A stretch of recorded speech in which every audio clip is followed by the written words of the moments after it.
So hello everyone, welcome to the scorf explained. And जैसा कि आपने थंबनेल से गेस कर लिया होगा, मैं शुरू करने वाला हूँ इस चैनल पे political science and international relations का फाउंडेशनल कोर्स।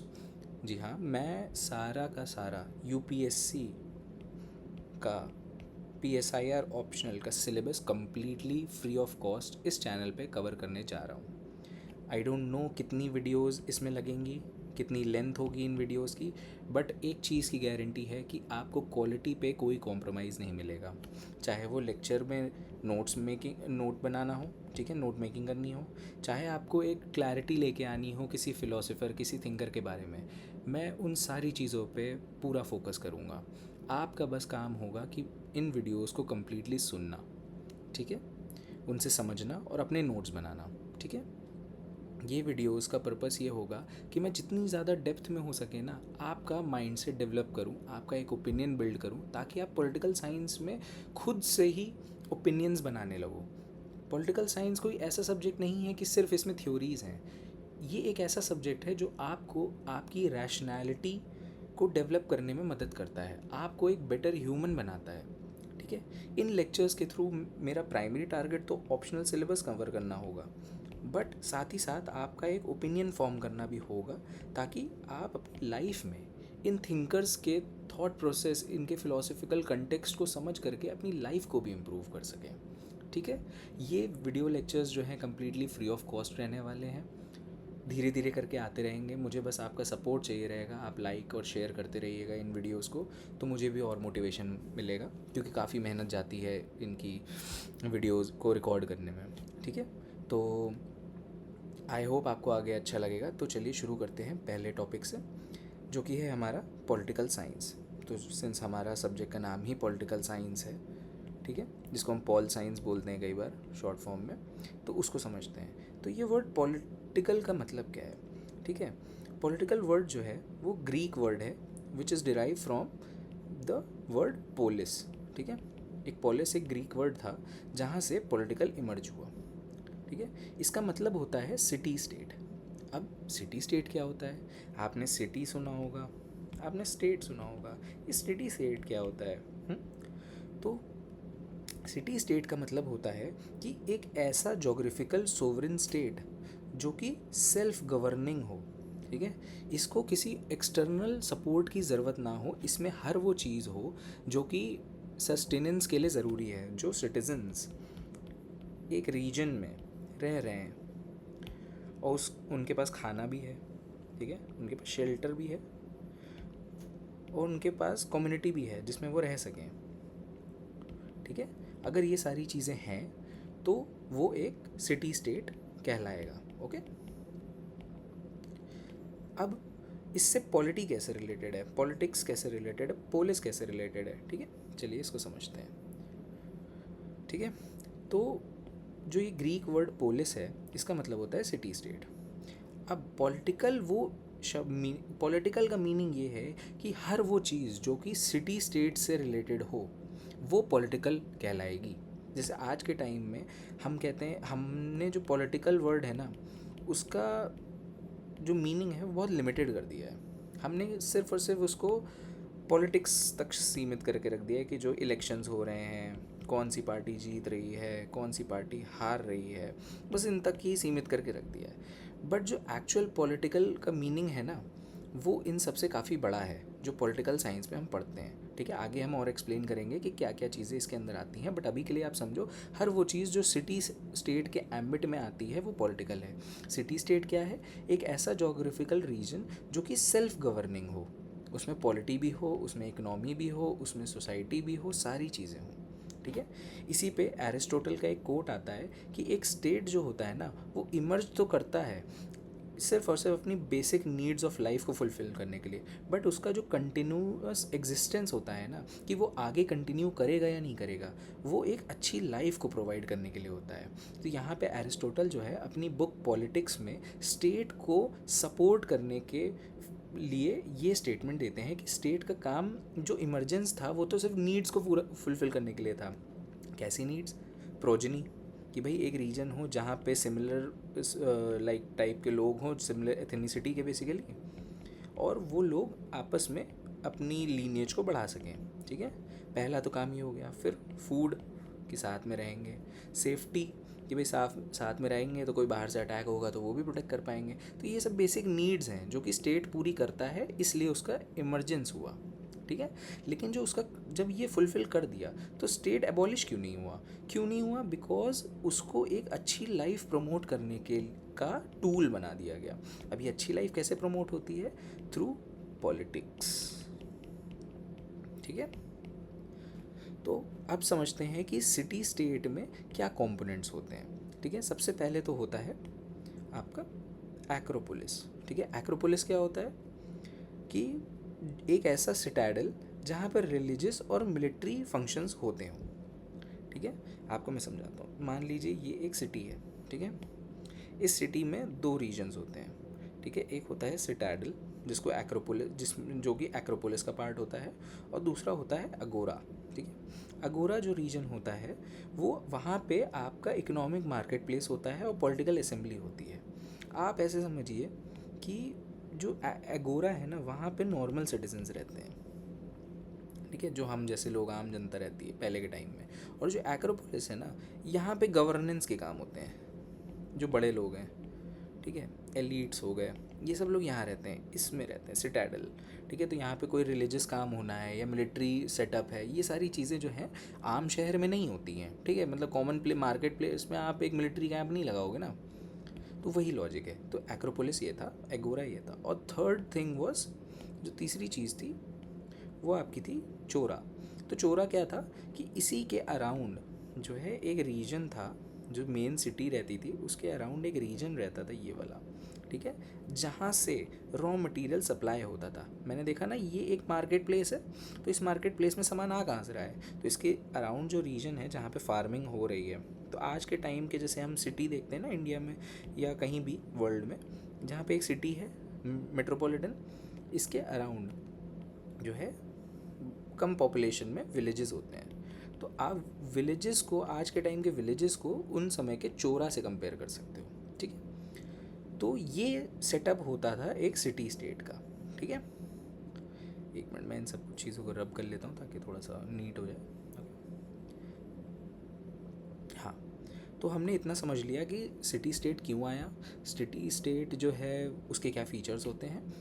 थोड़े और फीचर्स की बात करते हैं। तो एक ट्रू सिटी स्टेट जो है ना, उसको ऑटार्किया फॉलो करना चाहिए। ऑटार्किया मतलब कि वो रिमेन रहे, कम्प्लीटली इंडिपेंडेंट रहे, कि भाई उसको किसी एक्सटर्नल एंटिटी की ज़रूरत ना पड़े अपने सस्टेनेंस के लिए। आज के टर्मिनोलॉजी में उसको बोलें तो उसको सोवरिन होना चाहिए, ठीक है।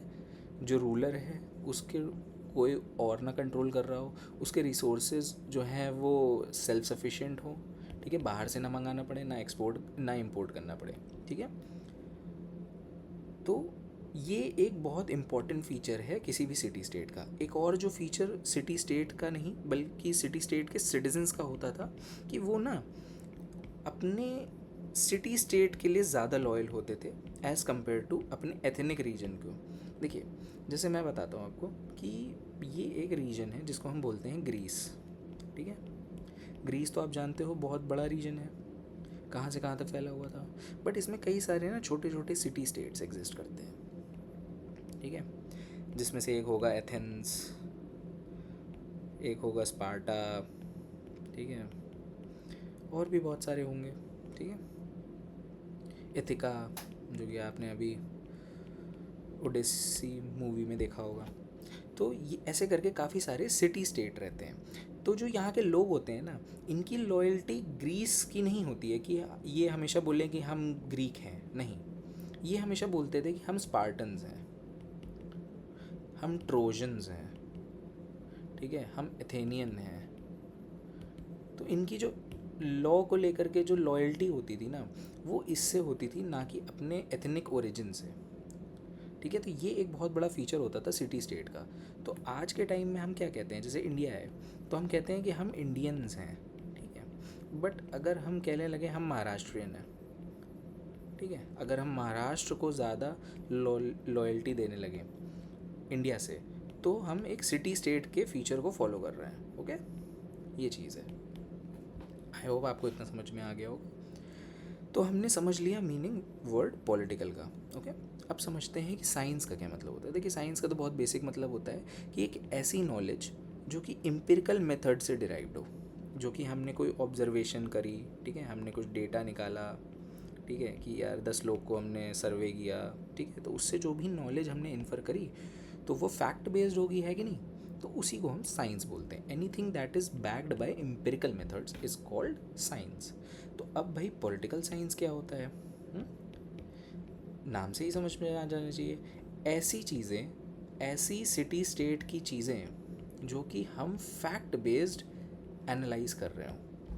हमने किसी सिटी स्टेट को देखा, हमने उसको ऑब्ज़र्व किया, हमने उसका एम्पिरिकल मेथड्स यूज़ करके उसके ऊपर कुछ स्टडी करी, उसके गवर्नेंस की, उसके इंस्टीट्यूशंस की, एंड देन हमें कुछ समझ में आया कि अच्छा इसके ये फीचर्स हैं।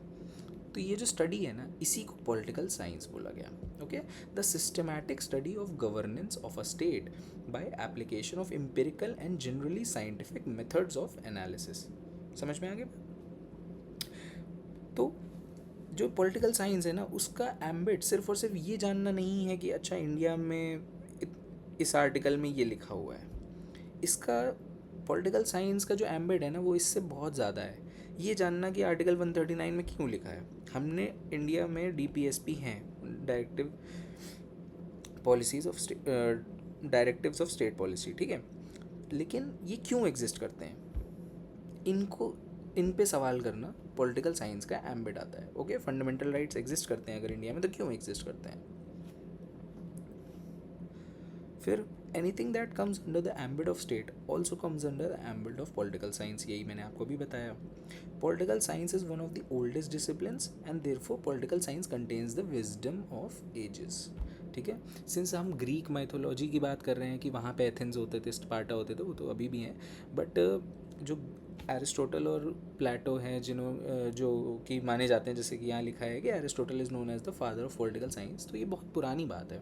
और इसमें जितनी भी चीज़ें हमने स्टडी करी हैं अभी तक, वो सब कलेक्टिवली इकट्ठा हो गई हैं इस सब्जेक्ट के अंदर, इसीलिए इसको विजडम ऑफ एजेस बोला गया है। ठीक है, फिर आते हैं, बात करते हैं कि कौन कौन सी फील्ड्स हैं जो कंटेम्प्रेरी टाइम्स में पॉलिटिकल साइंस के अंदर इनकॉर्पोरेट कर ली गई हैं। भाई जैसे जब शुरू हुआ था तब तो सिर्फ सिटी स्टेट की बात करते थे, लेकिन अब उसका एम्बिट और बड़ा हो गया है, क्योंकि हम एक कॉस्मोपॉलिटन वर्ल्ड में रहते हैं। ठीक है, तो जिसको भी जो भी आज के टाइम में कंटेम्प्रेरी चीज़ें हो रही हैं, कंटेम्प्रेरी मतलब क्या होता है, इसका मतलब ये होता है कि जो आजकल की चीज़ें हैं, ठीक है, रीसेंट टाइम में जो भी चीज़ें हैं, फील्ड्स इमर्ज हो रही हैं जो कि पॉलिटिकल साइंस के अंदर हैं, वो हम समझते हैं। ठीक है, तो सबसे पहले आता है आपका डोमेस्टिक पॉलिटिक्स। डोमेस्टिक पॉलिटिक्स क्या होता है भाई, जो इंडिया में होती है, जो भी किसी भी कंट्री में होती है, यूएस में हो गई है ना, कोई भी कंट्री की कोई भी कंट्री जो है वर्ल्ड में, उनके अंदर की पॉलिटिक्स क्या हो रही है भाई, कितने टाइप के पार्टी सिस्टम हैं, 2 पार्टी, 3 पार्टी, मल्टी पार्टी, कौन जीत रहा है, कौन हार रहे हैं, किसने किसको इलेक्शन दिया, किस टाइप की गवर्नमेंट फॉर्म हुई, कितनी गवर्नमेंट्स फॉर्म हुई, कोलिशन गवर्नमेंट है कि नहीं है, ये सारी चीज़ें डोमेस्टिक पॉलिटिक्स का पार्ट होती हैं, और ये पॉलिटिकल साइंस का भी पार्ट है। फिर आता है कंपैरेटिव पॉलिटिक्स। कंपैरेटिव पॉलिटिक्स मतलब हम दो कंट्रीज़, कंट्री ए और बी को कंपेयर कर रहे हैं कि भाई कौन बेटर है। अभी हम जैसे सिमिलैरिटीज़ ड्रॉ करने लगे कि फ्रांस और इंडिया में क्या सिमिलैरिटीज़ हैं और डिफरेंसेस हैं। ठीक है, तो हम देखेंगे कि दोनों में सेक्युलरिज्म फॉलो करते हैं, लेकिन इंडिया में पॉजिटिव सेक्युलरिज्म है, ठीक है, और फ्रांस में नेगेटिव सेक्युलरिज्म है। यहाँ पे स्टेट जो है रिलीजन से कम्प्लीटली सेपरेट है, यहाँ पे स्टेट और रिलीजन जो है सेपरेट नहीं है, स्टेट जो है हर रिलीजन को इक्वली प्रमोट करता है। तो ये जो कंपैरिजन ड्रॉ किया ना मैंने, यही है कंपैरेटिव पॉलिटिक्स। तीसरी जो ब्रांच है वो ये है इंटरनेशनल रिलेशंस। आप सभी को पता है इंटरनेशनल रिलेशंस का क्या मतलब है, कि भाई एक कंट्री के दूसरे कंट्री के साथ रिलेशंस कैसे हैं। एक तो हो गया हमने उनके कॉन्स्टिट्यूशन को स्टडी कर लिया, उनके स्ट्रक्चर को स्टडी कर लिया, उनकी पॉलिटी को स्टडी कर लिया। दूसरा होता है वो उनके एक्चुअली में रिलेशंस कैसे हैं, जैसे यूएस के अभी इंडिया से कैसे हैं, ठीक है, रिलेशंस की, इंडिया पे कितना टैरिफ लगा दिया है यूएसए ने। ये सारी चीज़ों को स्टडी करना कि चाइना आजकल क्या कर रहा है साउथ चाइना सी में, ये सारी चीज़ों को स्टडी करना भी पॉलिटिकल साइंस का ही पार्ट है। फिर आता है पॉलिटिकल थ्योरी। अब भाई आप पॉलिटिकल साइंस पढ़ रहे हो या पढ़ा रहे हो, तो आपको कुछ थ्योरी चाहिए ना। अगर आप मैथ्स सीखना चाहते हो तो you need to understand what is edition, है ना। एडिशन एक थ्योरेटिकल चीज़ है ना, कि भाई 1+1 2 होता है, ये एक थ्योरी है। सिमिलरली पॉलिटिकल साइंस की भी कुछ थ्योरीज होती हैं जो कि थिंकर्स ने दी हैं over the course of time. ठीक है, हम इन सारी थ्योरीज़ को जितनी भी मैक्सिमम हो सकेंगी उन सबको पढ़ेंगे, समझेंगे और अप्लाई करके देखेंगे कि आज के टाइम में वो कैसे अप्लाई हो रही हैं। फिर आता है पब्लिक एडमिनिस्ट्रेशन। भाई हमने तो पॉलिटी देख ली, अब उसको इम्प्लीमेंट भी तो करना है ना, कि अगर कोई डिसीजन लिया जा रहा है तो उसको इम्प्लीमेंट कौन करेगा? ब्यूरोक्रेसी। जो आजकल के आईएएस आईपीएस ऑफिसर्स होते हैं, यही सब तो लोग होते हैं जो ब्यूरोक्रेट्स होते हैं। तो इनके बारे में स्टडी करना भी पॉलिटिकल साइंस का ही एक पार्ट है। फिर आता है पब्लिक लॉ। पब्लिक लॉ मतलब जो पार्लियामेंट या सरकार किसी की भी कंट्री की पास लॉ बनाती है जिसको इम्प्लीमेंट किया जाता है, तो वो भी इसी के अंदर आता है। फिर आता है पब्लिक पॉलिसी। आप लॉ बनाओगे, फिर कुछ पॉलिसी बनाओगे ना उसके बेसिस पे कि हाँ हाँ ये चीज़ें हमें ऑब्जेक्टिव्स हैं, ये अचीव करना है, इस तरीके से अचीव करना है। तो ये सब भी पब्लिक पॉलिसी के अंदर आता है। और ये सारे जितने भी फील्ड्स थे ये सब पॉलिटिकल साइंस के पार्ट हैं। ठीक है, अब आगे चलते हैं। ये क्या लिखा हुआ है, इस पॉलिटिकल साइंस एक्चुअली ए साइंस। मतलब भाई अभी तो हम कह रहे थे कि पॉलिटिकल साइंस है, पॉलिटिकल साइंस है, सारी चीज़ें साइंस साइंस कर रहे थे। अब ये क्वेश्चन क्यों इमर्ज हो गया? देखिए पॉलिटिकल साइंस की ना सबसे खास बात यह है कि जैसे ही आप कोई कॉन्सेप्ट समझोगे ना, तुरंत उसको क्वेश्चन करने के लिए लोग आ जाएंगे, और जो कि बहुत अच्छी चीज़ है। इसी से पॉलिटिकल साइंस ग्रो होती है। कोई भी चीज़ ग्रो कब होती है? जब आप उसको क्वेश्चन करते हो। तो जैसे ही किसी ने बोला कि पॉलिटिकल एक साइंस है, पॉलिटिक्स एक साइंस है, तो क्वेश्चन करने आ गए क्या सच में साइंस है? जैसे कि F.W. मेटलैंड थे, उन्होंने बोला कि when I see a good set of examination questions headed by the words political science, I regret not the questions but the title. कितनी बढ़िया बात कह गए वो। उन्होंने बोला कि जब भी मैं कोई एक एग्जामिनेशन का पेपर देखता हूँ ना जिसमें पॉलिटिकल साइंस के क्वेश्चंस दिए हुए हैं, तो मैं उन क्वेश्चंस को देखने के से ज़्यादा उसकी हेडिंग से परेशान हो जाता हूँ। मुझे उससे दिक्कत नहीं है कि क्या क्वेश्चन पूछा है, कितना टफ क्वेश्चन है। मुझे दिक्कत इस बात से होती है कि पॉलिटिकल साइंस क्यों बोल रहे हो तुम इसे। तो मेटलैंड जो है वो ये सवाल उठाते हैं कि साइंस क्या होता है? साइंस तो नेचुरल फैक्ट्स पे बेस्ड है ना। क्या हमारी पॉलिटिकल साइंस नेचुरल फैक्ट्स पे बेस्ड है? नहीं। नेचुरल फैक्ट्स तो भाई हमारे जो हैं वो इजी टू प्रिडिक्ट होते हैं, बट क्या human behaviour easy to predict है? नहीं। भाई नेचुरल फैक्ट क्या है कि भाई वाटर जो है वो high to low altitude flow करता है। ठीक है, ये हमारा नेचुरल फैक्ट है कि ऊपर से नीचे ही आएगा पानी, नीचे से ऊपर जा सकता है लेकिन वो डिफरेंट कंडीशंस होंगी, बट नेचुरली तो यही है। लेकिन क्या ह्यूमन बिहेवियर ऐसा ही है? क्या हर ह्यूमन सेम वे में बिहेव करता है? हर ह्यूमन को सेम लेवल ऑफ पेन होता है? हर ह्यूमन को same level of happiness feel होती है? नहीं ना। तो जब हम और पॉलिटिकल साइंस में तो यार हम ह्यूमन बिहेवियर को ही तो स्टडी करते हैं अल्टीमेटली। पॉलिटी क्या है? City state. सिटी स्टेट को कौन रूल कर रहा है? ह्यूमन, है कि नहीं? तो जब ह्यूमन ही रूल कर रहा है तो हमें ह्यूमन के बिहेवियर को तो समझना पड़ता ही है। और आगे हम मैकियावेली और बहुत सारे मॉर्गेनथाउ इन सबको पढ़ेंगे तो उसमें समझेंगे कि ह्यूमन बिहेवियर का कितना इंपॉर्टेंट रोल है पॉलिटी में। तो पहला आर्ग्यूमेंट तो ये देते हैं कि यार इसलिए इसको साइंस तो नहीं बोलना चाहिए। दूसरा आर्ग्यूमेंट बोलते हैं कि जो साइंटिफिक थ्योरी होती है ना उसको तुम टेस्ट कर सकते हो आइसोलेशन में। अब जैसे कॉकरोच जनता पार्टी थी, ठीक है, उसका जो प्रोटेस्ट हुआ, क्या आप उसको आइसोलेशन में स्टडी कर सकते हो कि ये मूवमेंट क्या था? क्या आप बोल सकते हो कि ये एक मूवमेंट था सिर्फ और सिर्फ एक मिनिस्टर को रिज़ाइन कराने का? नहीं। क्या आप बोल सकते हो कि सिर्फ इसमें स्टूडेंट्स थे? नहीं। क्या इसमें बोल सकते हो कि ये सारा बहुत पॉजिटिव ही मूवमेंट रहा, इसमें कोई नेगेटिव चीज़ नहीं हुई? नहीं। तो जब आप किसी चीज़ को आइसोलेशन में पढ़ ही नहीं सकते तो इसको आप साइंटिफिक कैसे बोल सकते हो? हम कोई एक्सपेरिमेंट करते हैं, ठीक है, साइंस में, तो उसको हम आइसोलेट कर देते हैं कि इतना ही टेम्परेचर रहेगा, इतना ही प्रेशर रहेगा, इससे आगे पीछे कुछ नहीं रहेगा, है ना। तो वो साइंटिफिक होता है, ये साइंटिफिक नहीं है। फिर तीसरा आर्गुमेंट जो है मेटलैंड देते हैं, वो कहते हैं कि साइंटिफिक थ्योरी ना वो यूनिवर्सल होती है। आपने न्यूटन्स लॉज पढ़े होंगे ना, पढ़े नहीं होंगे तो सुने तो होंगे ही। भाई वो क्लासिकल फिज़िक्स में हर जगह यूज़ होते हैं, ठीक है, हर जगह एप्लीकेबल है।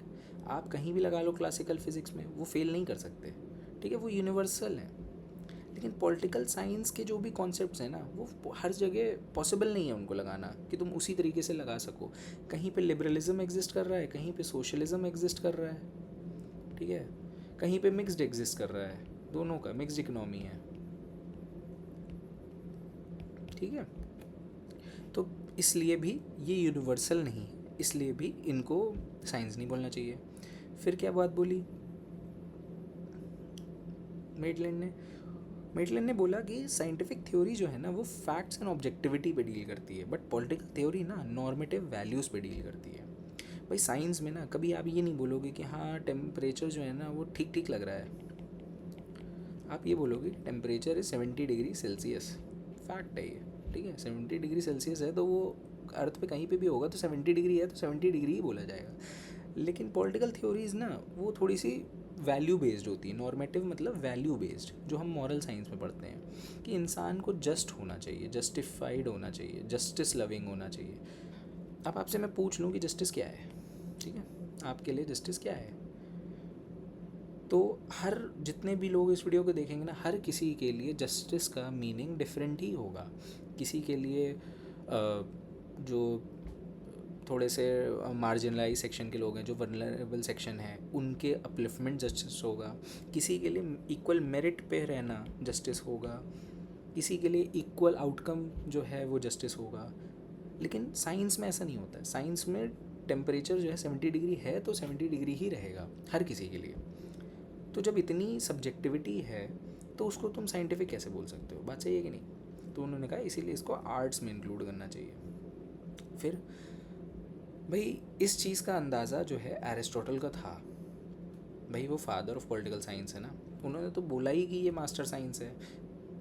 एरिस्टोटल का स्टेटमेंट है political science is the master science. भाई इतने आर्ग्यूमेंट्स अगेंस्ट साइंस दिए हैं तब भी ये साइंस कैसे है, ठीक है। तो उसको समझते हैं। तो जब मेटलैंड ने बोला ये बात कि ये साइंस नहीं होनी चाहिए, तो वो ना साइंस को लैबोरेटरी एक्सपेरिमेंट से कंपेयर कर रहे थे, नेचुरल साइंस से कंपेयर कर रहे थे। बट एरिस्टोटल ने जब पॉलिटिकल साइंस को मास्टर साइंस बोला था ना, तो उसने आज के टाइम में जो मीनिंग है साइंस का उसको लेके नहीं बोला था। उसने साइंस को फिज़िक्स से रिलेट नहीं किया था। उन्होंने एरिस्टोटल ने 4th सेंचुरी में जब ये बात बोली थी BC में, तब उन्होंने बोला था कि जो साइंस है ना उसका मतलब होता है एपिस्टेम, मीनिंग सिस्टमैटिक और रीजन्ड नॉलेज, ऐसी नॉलेज जो कि सुपरस्टिशियस ना हो, ठीक है। बस अंधी तुक्का नहीं चला रहे हैं, कोई बात कर रहे हो तो उसके पीछे एक रीज़न होना चाहिए, ठीक है। और वो जो रीज़न होगा ना, उस बेसिस पे जो भी तुम बात करोगे वो साइंस होगी, ठीक है।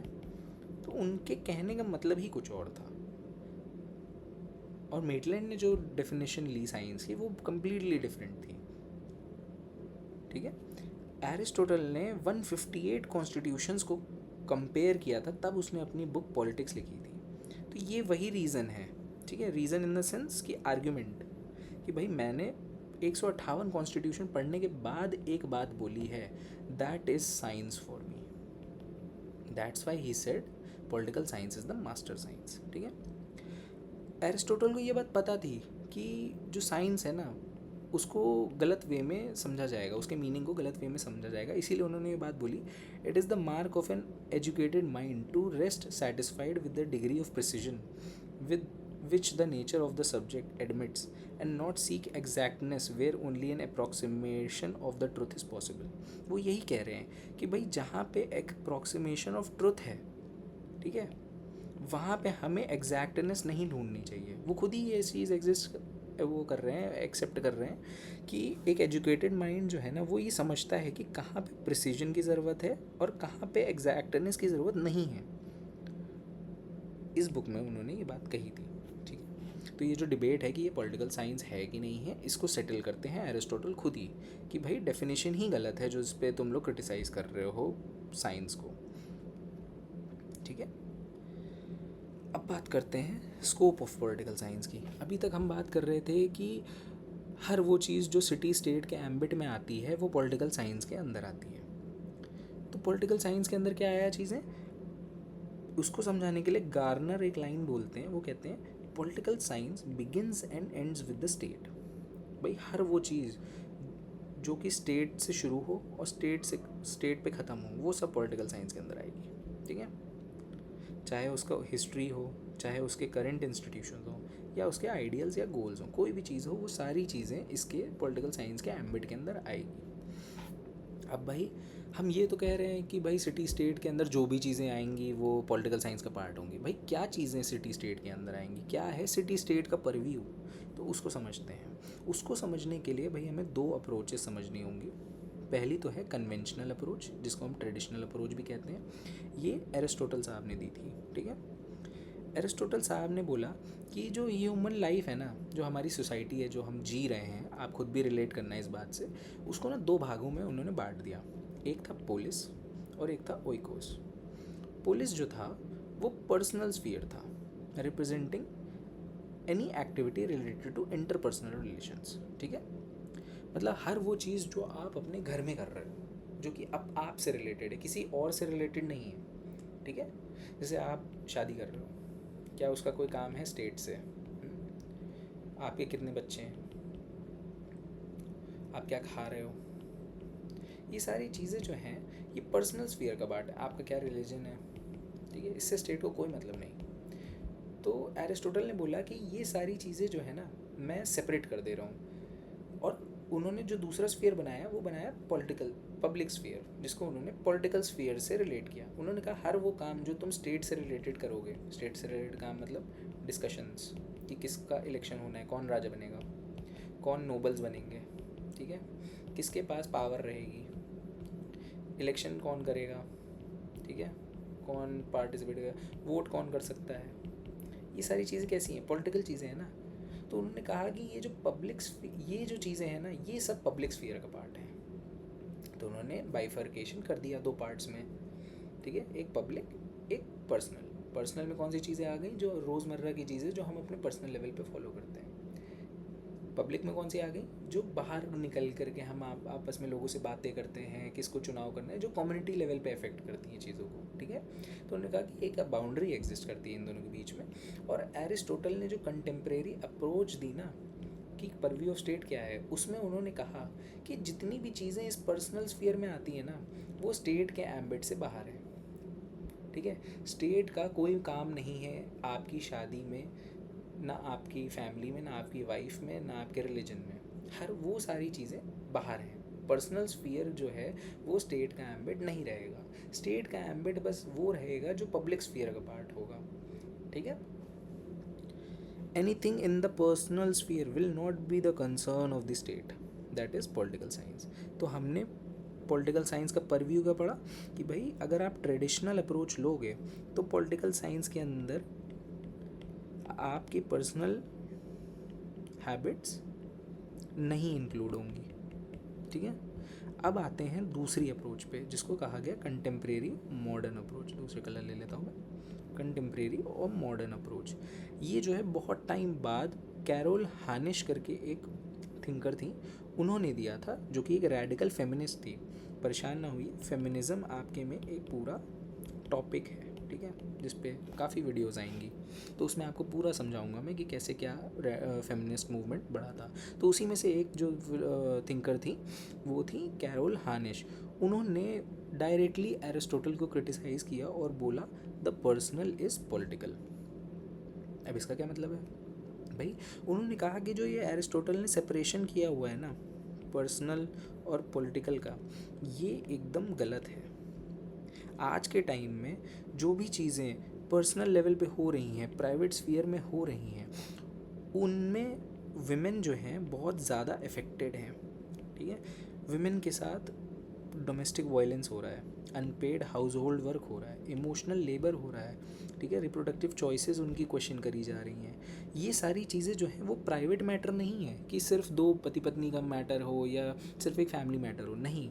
स्टेट का इसमें बहुत इंपॉर्टेंट रोल है। स्टेट अपनी रिस्पॉन्सिबिलिटी नहीं झाड़ सकता है इन सब डोमेन्स से। तो ऐसा क्यों बोलती हैं? वो कहती हैं कि जो स्टेट है ना वो पॉलिटिक्स करता है, और पॉलिटिक्स का क्या काम होता है? To decide who holds power, right. तो कैरोल हानिश कहती हैं कि जो पर्सनल स्फीयर है ना, उसमें मेन जो होते हैं पावर होल्ड करते हैं, जिसकी वजह से ये सारे इल एक्ट्स वुमेन को फेस करने पड़ते हैं। ठीक है, जैसे इंडिया में भी बहुत सारी चीज़ें होती हैं जो पेट्रियार्कल नॉर्म्स की वजह से चलती आ रही हैं। ठीक है, चाहे वो पर्दा करना हो, पर्दा मीन्स घूंघट वेल करना, ठीक है, चाहे वो डाउरी हो, ये सारी चीज़ें जो हैं कहीं ना कहीं पैट्रियार्की से इमर्ज करती हैं।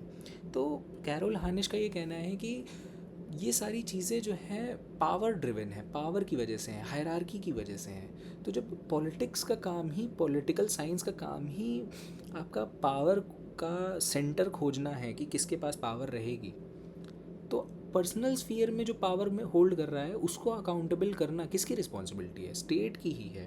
तो आप ये सेपरेशन नहीं कर सकते कि पर्सनल स्फीयर की जो चीज़ें हैं वो आप समझो हमें नहीं मतलब है। That's why she said the personal is political. अब आपको समझ में आ रहा है? बिल्कुल सही बात बोली कैरोल हानिश ने कि उस टाइम के हिसाब से जो एरिस्टोटल ने बोला था, उस टाइम पे भी काफ़ी सारे एट्रोसिटीज़ होती थी विमेन के साथ। विमेन को राइट्स नहीं दिए गए थे सिटीजनशिप होल्ड करने के, विमेन वोट नहीं करती थी, विमेन घर से नहीं निकलती थी, उनको डिबेट एंड डिस्कशन में पार्टिसिपेट नहीं कराया जाता था। तो ये सारी चीज़ों में विमेन को बहुत पीछे रखा जाता था। कैरोल हानिश ने यही बात बोली कि भाई इनको पर्सनल स्फीयर से बाहर निकालो। ठीक है, separation of public sphere and private sphere is wrong. State cannot absolve itself from the responsibility. ठीक है, ये बात बोली। तो जो लोग भी इस आइडिया में बिलीव करते हैं कि भाई पर्सनल और पॉलिटिकल कुछ नहीं होता है, ठीक है, तो वो लोग पॉलिटिकल साइंस को दोनों नज़रिए से देखते हैं। भाई घर में आपके क्या चल रहा है उससे भी फ़र्क पड़ता है, आप किस रिलीजन को फॉलो कर रहे हो, क्या इससे आपकी पॉलिटिक्स नहीं डिसाइड होती? बताइए। इंडिया तो प्राइम एग्जाम्पल है इस चीज़ का। तो कैसे आप कह सकते हो कि भाई ये पर्सनल पॉलिटिकल स्फीयर जो है अलग अलग रहेगा? कास्ट, रिलीजन, रेस, ये सारी चीज़ें पर्सनल हैं, लेकिन इससे बहुत सारी पॉलिटिक्स डिसाइड होती है। ठीक है, तो कुल मिलाकर के आज हमने जो समझा वो पॉलिटिकल साइंस के बारे में एक होलिस्टिक अंडरस्टैंडिंग ली। आगे हम और भी टॉपिक्स को कंटिन्यू करेंगे जिसमें पॉलिटिकल थ्योरी होगा, ठीक है, फिलॉसफी होगा, फिर और भी सारी चीज़ें आएंगी, काफ़ी सारे क्लासिक्स के बारे में स्टडी करेंगे। ठीक है, धीरे धीरे करके मैं वीडियोस लेके आऊँगा। आप मुझे बताना कि आपको ये वीडियो कैसी लगी है। ठीक है, अगर आपको पसंद आई है तो प्लीज़ सब्सक्राइब करिए चैनल को, लाइक कर दीजिए। ठीक है, शेयर ज़रूर करिएगा। जिन लोगों को भी पॉलिटिकल साइंस अपना ऑप्शनल बनाना है, अभी सोच रहे हैं कि वो शुरू करते हैं, उनको समझना है कि ये ऑप्शनल है कैसा। I am telling you this is the best optional to study. बहुत इंटरेस्टिंग है, बहुत आपका कैरेक्टर डेवलप करेगा, आपको एक ऐसा पर्सपेक्टिव देगा ना लाइफ में कि आप चीज़ें देखने का नज़रिया बदल जाएगा आपका। आप जब पॉलिटिक्स को देखोगे ना तो आप एक बर्ड आई व्यू देख पाओगे कि अच्छा ये सारी चीज़ें हो क्यों रही हैं। ठीक है, ये सिर्फ और सिर्फ एक एकेडमिक सब्जेक्ट नहीं है। मैं आपको फिर यही बात बोलूँगा कि आप इससे ना एकेडमिक एक्सीलेंस तो सेकेंडरी है, ठीक है, वो तो आ ही जाएगी आपको मेरे लेक्चर्स के थ्रू, बट जो आपका नेचर है ना उसमें ट्रांसफॉर्मेशन आएगा। मेरा पर्पस आपको ये दोनों चीज़ें लेके आना है। ठीक है, आपको पसंद आए ये लेक्चर तो ज़रूर सब्सक्राइब करिएगा। ठीक है, स्कोर एक्सप्लेन करके चैनल है, इस पर मैं और भी करंट इवेंट्स के बारे में वीडियो लाता रहूँगा। ये लेक्चर सीरीज़ तो चलेगी ही अब जब तक ये ख़त्म नहीं हो जाती। पॉलिटिकल साइंस और इंटरनेशनल रिलेशन सारी चीज़ें कवर करूँगा। इंटरनेशनल रिलेशंस में तो मैं बेसिक्स भी पढ़ाऊँगा कि कैसे इंटरनेशनल रिलेशंस शुरू हुए थे। ठीक है, तो आपको कहीं और जाने की ज़रूरत नहीं है, किसी कोचिंग को पे करने की ज़रूरत नहीं है। यूपीएससी में अगर आप, ठीक है, पीएसआई और ऑप्शनल उठा रहे हो, ठीक है, ऑप्शनल बना लिया है, तो बस इन वीडियो सीरीज़ को फॉलो करते रहना एंड आपको बिल्कुल रिग्रेट नहीं होगा, इसकी मैं गारंटी देता हूँ। आप जब ये वीडियो से जितने आप बस 15 वीडियो भी देख लोगे ना शुरू की, उसके बाद आपको समझ में आ जाएगा कि ये सब्जेक्ट है क्या। और मैं जिस तरीके से पढ़ा रहा हूँ, I am sure, I am trying my best कि आपको बिल्कुल बोरियत ना हो। ठीक है, तो with this I would like to end this video. फिर मुझे बताइएगा आगे के टॉपिक्स में पे मैं वीडियो लाऊंगा। बाकी मुझे सजेशंस देते रहिएगा कि मुझे क्या इम्प्रूव करना चाहिए इन सब चीज़ों में। ठीक है, and thank you so much for listening. फिर मिलते हैं। Thank you so much, stay humble.